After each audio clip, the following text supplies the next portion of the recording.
মধ্যপ্রাচ্যে নতুন উত্তেজনা। ইরানকে ঘিরে যুক্তরাষ্ট্র ও ইসরায়েলের সম্ভাব্য যুদ্ধ নিয়ে এবার উদ্বিগ্ন তুরস্ক।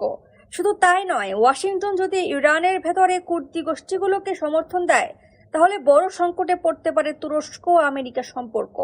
তাহলে কি মধ্যপ্রাচ্যে শুরু হতে যাচ্ছে আরো বড় সংঘাত? পুরো বিশ্লেষণ জানতে ভিডিওটি দেখুন।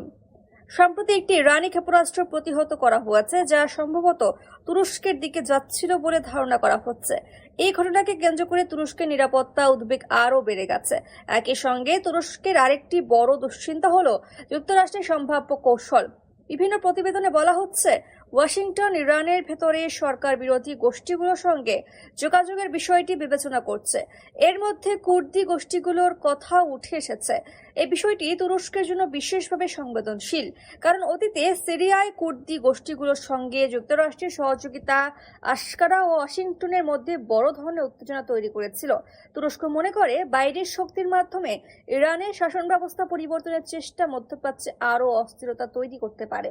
আঙ্কারা বরং আঞ্চলিক দেশগুলোর পারস্পরিক সহযোগিতার মাধ্যমে নিরাপত্তা ও স্থিতিশীলতা গড়ে তোলার পক্ষে। তুরস্কের বিশ্লেষকদের মতে, ইরানকে অস্থিতিশীল করা হলে পুরো মধ্যপ্রাচ্যের শক্তির ভারসাম্য বদলে যেতে পারে, যা তুরস্কের আঞ্চলিক পরিকল্পনাকেও দুর্বল করে দেবে।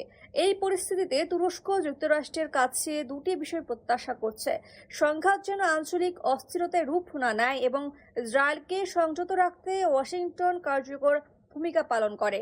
বিশেষজ্ঞদের মতে, ইরানকে ঘিরে এই সংকট যদি আরও বিস্তৃত হয়, তবে তা শুধু মধ্যপ্রাচ্য নয়, যুক্তরাষ্ট্র ও তুরস্কের সম্পর্কেও নতুন উত্তেজনা তৈরি করতে পারে।